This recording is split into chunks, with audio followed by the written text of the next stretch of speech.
Hello, my name's Laura and I'm 35 years old. I just recovered from something very traumatic and today I want to share my story with you. My story starts with my ex-husband Johnny and his mother, Deborah.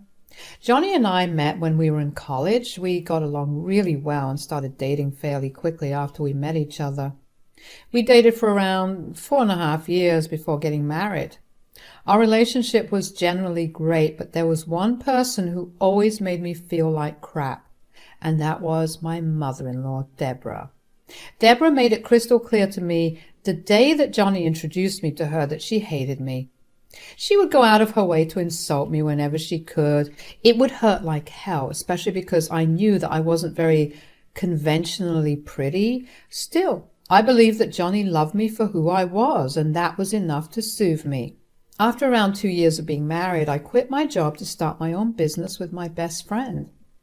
It was very risky, but Johnny supported my decision, and within a year, the business started taking off. It was a slow and steady growth, but it was growth nonetheless. Over the next 2 years, the business began to experience large amounts of profits, and that meant that Johnny and I were living more than comfortably. Of course, you'd expect that to change the way that Deborah treated me, at least a little bit. But she was still the same. She would belittle all my achievements and would even yell at me for emasculating her son. Johnny would always remain silent during her tirades, and I guess that was what led to the downfall of our relationship.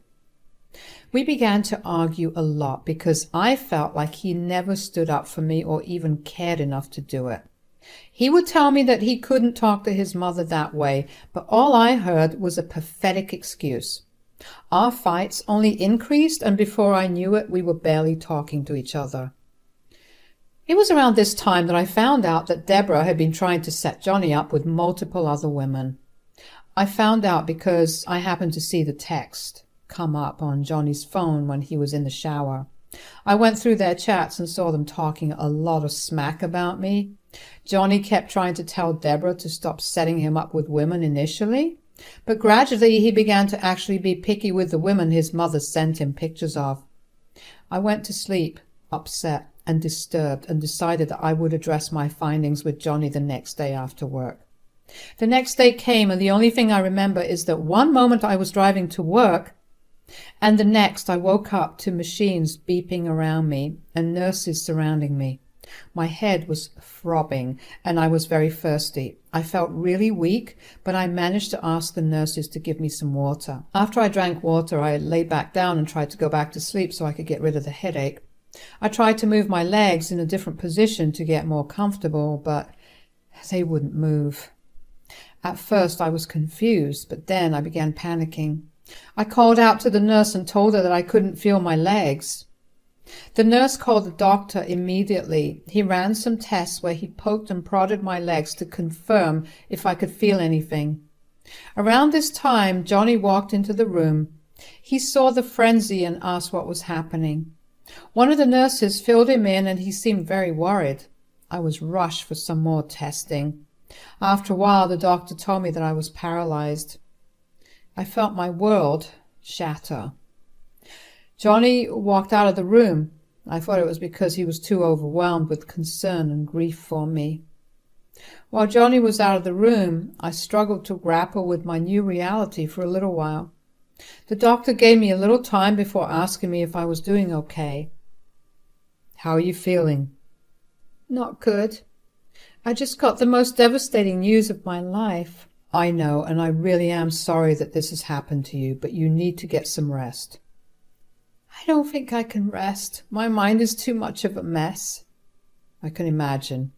You just need to eat your meals and the nurses will administer the necessary medications for you.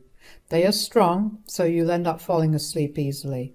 "What use is all that? I'm going to be disabled. I might as well rot in here." "I know that everything seems hopeless right now, but there's always some hope that you can recover feeling in your legs." "What? Really?" "While your spinal cord is pretty damaged, it is still fairly treatable." "Are you absolutely sure, doctor?"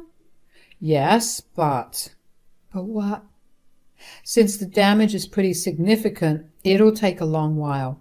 It will also be very rigorous and overall will put a huge strain on your physical and mental health. I don't mind any of that. I'll do it all. Just please, heal me.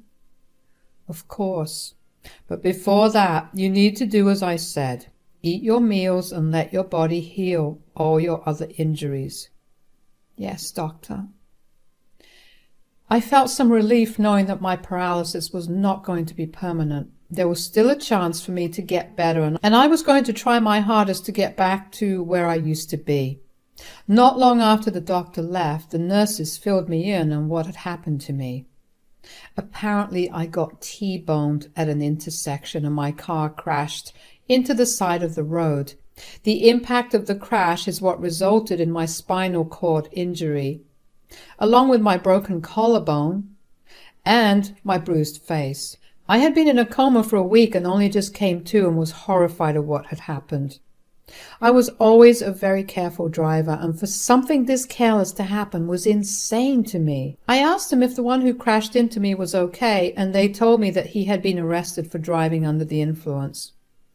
Apparently, the man who crashed into me had a record-breaking amount of alcohol in his system, along with a mix of other drugs.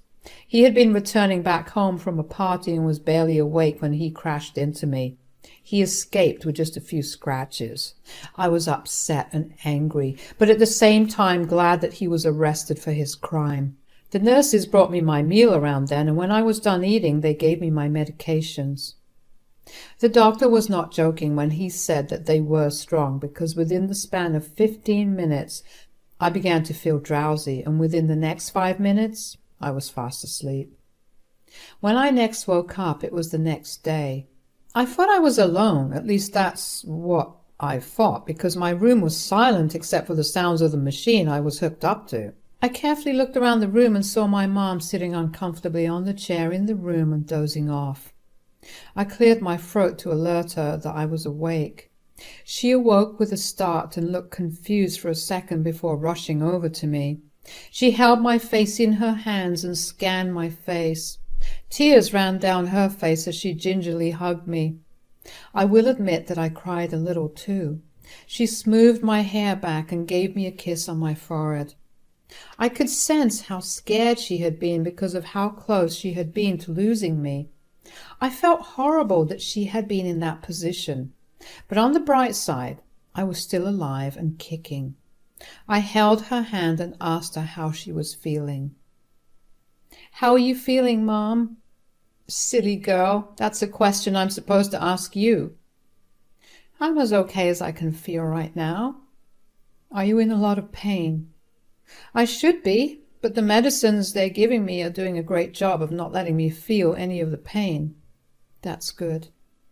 "I was so scared, Laura." "I can imagine, Mom. I promise I was being safe." "Oh, honey, I know. I just don't know why the universe had to be so cruel towards you." "I know, but at least there's some hope for me. It'll be a while, but I should be able to start walking eventually." "That's a huge relief. Although, even if it doesn't happen, I'm going to be right by your side the entire time. I'd like to be a little more optimistic about the future, but I'm grateful for you, Mom. Say, where's Johnny? I haven't seen him much since you got into the accident." "I have no idea. He was there when I woke up, but he left when the doctor told me I was paralyzed, and I haven't seen him since." "How could he just leave like that?" "I don't know why he did that. I thought he was just grieving for me, but it's been a while." "I'm going to call him and give him a piece of my mind." "You do that. I'm beginning to feel sleepy again." "Yes, sweetie. You just go to sleep. I'll handle everything." As I fell asleep, I was very aware of just how hurt I felt that Johnny had been absent ever since I got diagnosed. I barely got to speak to him before the diagnosis too, because he wasn't in the room until I started panicking about the lack of feeling in my legs. When I next woke up, my mother was yelling on the phone. She was yelling a bunch of insults and demanded that they come to my room. My head was throbbing once again, and the medicine's effects wore off, so I was feeling all the pain that I was supposed to feel. I pressed the buzzer for the nurse, who entered my room shortly after and gave me the medicines I needed. Once I was feeling much better, I asked my mom who she had been talking to. My mom looked upset and told me not to worry about it. I could tell something was bothering her a lot, so I pressed a little more, and she told me that she had been speaking to Johnny. Apparently, he was out with a friend. She also told me that she had asked the nurses, and he had barely ever come over when I was in a coma. That felt even more painful than all the injuries on my body, if I'm being honest. My mom obviously lost her cool at him for being so nonchalant. He apparently kept trying to play off my accident as no big deal, but my mom started yelling at him for even trying to treat almost dying so casually. She told him that she expected to see him in my room in 1 hour, or he would not hear the end of it from her. I hated that my mom had to butt in to get Johnny to be by my side, but he listened to her and he came to my room. He brought with him Deborah. I was already upset that Johnny wasn't there with me, so I was very much not keen on meeting Deborah. My mom left the room to give us space to converse. "Where have you been, Johnny?" "I've been busy." "Too busy to come and see your injured wife?" "Well, you serve him no purpose now, so I see no reason for him to spend time on you." "Excuse me?" "Yesterday Johnny called me upset that you were paralyzed. He was fully ready to stay with you, but I helped him see how stupid that was." "What? Why is that stupid?" "Look, Laura, we've already been struggling in our relationship. The only reason that I even stayed was because you brought in a lot of money. But now with your paralysis, you won't even be able to work. You'll be confined to your bed, and I'll have to take care of you for the rest of our lives." "Didn't we promise each other that we'd be there for each other in sickness and in health?" "Sure, but I didn't mean paralysis by that." What he's trying to say is that he sees no use of you anymore. Finally, he's going to leave you.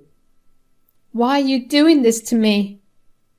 "You know that I think my son deserves so much better than you. The only thing you had going for you was your business. But you'll lose that too now."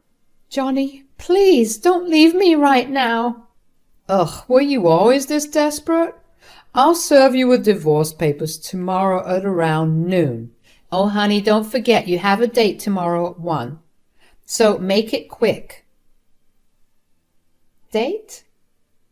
"I've set him up with a much prettier girl, someone who I actually approve of. Look at how happy he is." My entire world was falling apart right before my eyes. The tears started flowing before I was even aware. Johnny looked at me with disgust, while Deborah looked at me like she had just won a battle. She grabbed Johnny's arm, and the two of them left me in my room to cry. My mom walked back in and immediately rushed to my side to ask me what was wrong. Through my sobs, I was able to tell her what had happened. I had never seen her so angry before. She left my room to find Deborah and Johnny, but she had missed them. She came back and held me as I cried for hours until I was exhausted enough to fall back asleep. The next day, I got served with divorce papers. I numbly signed them and watched as Deborah's face flooded with glee while Johnny just looked relieved. It made me wonder how horrible of a person you have to be to actually leave someone you love when they're at their most vulnerable. For the next few weeks after my divorce, I was overcome with depression. I felt like a whole piece of me had vanished, and my world just lost all its color. My mom let me feel what I was feeling without saying a word. She felt really bad for me, but she tried to cheer me up in her own little ways by sneaking in my favorite foods or bringing fresh flowers every morning.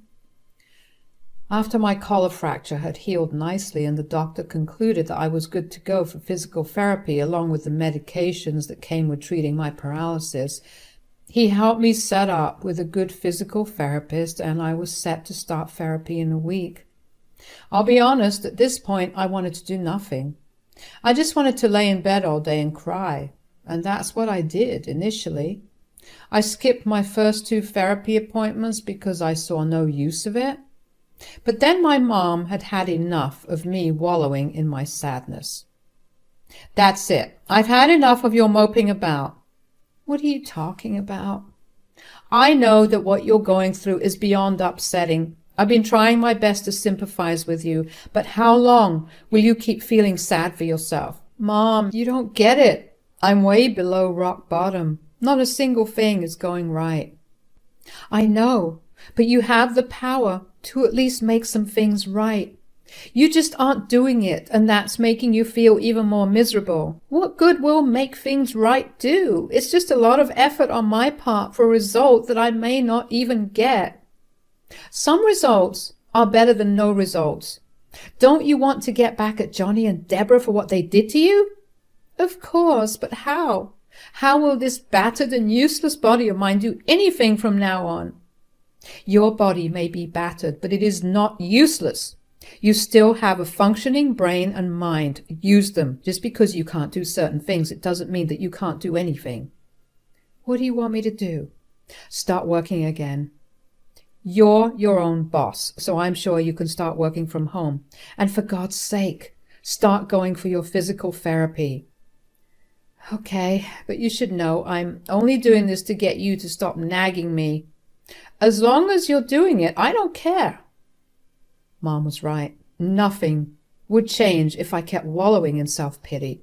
I started working from home the next day. Thankfully, my business partner and best friend had kept the business running while I was away. She had dropped in every once in a while to check up on me, but there had been so much to do without me there that she was too busy to frequently meet me. Regardless, I was able to finally lighten her workload. We held a team meeting after I rejoined, and everyone expressed their concerns for me, but I assured them that I was doing fine. I quickly realized just how much I had missed working and quickly got into a good routine with work. My mom was happy to see me getting back to my old self. I also began going for physical therapy regularly, about 3 times a week. At first, it was super humiliating to try to walk. I had to be supported, and I could barely keep myself standing upright. I will admit that after the first week of physical therapy, I did contemplate quitting it. But then I happened to come across Johnny's post on Facebook. It was a picture of him getting married to some woman. The woman looked at least 10 years younger than him, and a quick look into her account told me that I had guessed correctly. I couldn't believe my eyes. It had only been a few months since Johnny and I divorced, and he was already with someone else. What was even more infuriating was that he had captioned the post with, "Sometimes you have to waste time on something useless to find something useful." I was seeing red at that moment. I wanted nothing more than to get back at him and Deborah. Right then and there, I decided to start working my butt off to not only get back to how I was before the accident, but to surpass it. Every time I thought about giving up, I simply remembered Johnny's post, and I was all fired up. The next 6 years of my life saw a lot of progress. The first 2 years were spent relearning how to walk. By the end of 2 years, I was walking pretty well, although I did need to use a cane for safety purposes. For the next 4 years, I poured my heart and soul into my business. Pretty quickly, my company became a big name. I was living in the lap of luxury, but I was still not fully satisfied. I needed to get back at Johnny and Deborah. And then the perfect opportunity fell into my lap. Johnny's company was going under. They were struggling and in desperate need of someone to finance them. My company proposed a merger, with us having a majority of the shares and profits, thereby giving us more power in the boardroom. They were desperate enough to agree to these terms. First thing I did when we made the merger official was to have a meeting with all the company's staff. When Johnny saw me walk in, he looked shocked. I walked in, not only without a cane, but in very high heels. That's right, I had fully recovered. I addressed everyone and told them that I would be the new CEO. I told them that there would not be a need for as many employees, so some of them would be either getting laid off or transferred to a different department. Of course, there was only one person who was going to get laid off, and that was Johnny. Johnny managed to corner after the meeting. What the hell happened to you? What do you mean? Don't play stupid. The last time I saw you, you were paralyzed. How are you walking again? Oh, did I not tell you? Right after you left me alone when the doctor told me I was paralyzed, he also told me that I was curable. It only took some therapy for me to be fully walking again. So you lied to me? How could I have lied to you, Johnny? You were barely there. And the one time that I was actually able to talk to you, you asked for a divorce. So, is this what this is? Revenge? Is that why you came back? Bold of you to assume that after everything I went through, I would want to waste my time on something as useless as you. So, you're going to be professional with this, right? I have a baby on the way and I would really appreciate it if you let me keep working here. Oh, wait, wasn't it you who said that sometimes we have to waste our time on useless things before we find something useful? Please don't do this. Funnily enough, I already have your letter of termination typed up and signed. You're fired. You jerk, how could you? You know that I need this job right now. And I needed you when I was at my worst in the hospital, but you left me for someone else. I hope you enjoy this taste of your own medicine. I walked out of there with my head held high. After work ended, I got a lot of calls and texts from Deborah calling me a disgusting and vile person. But I swiftly reminded her of what she did to me, and I told her that she was free to help her son in the same way she helped him realize just how useless I was. The taste of victory is really sweet. I finally feel vindicated, and I have a lot of people to thank. Without any of their help and support, I wouldn't be able to do what I did. If there's one thing I learned through all of this, it is that when you reach rock bottom, there's only one way to go, and that's up.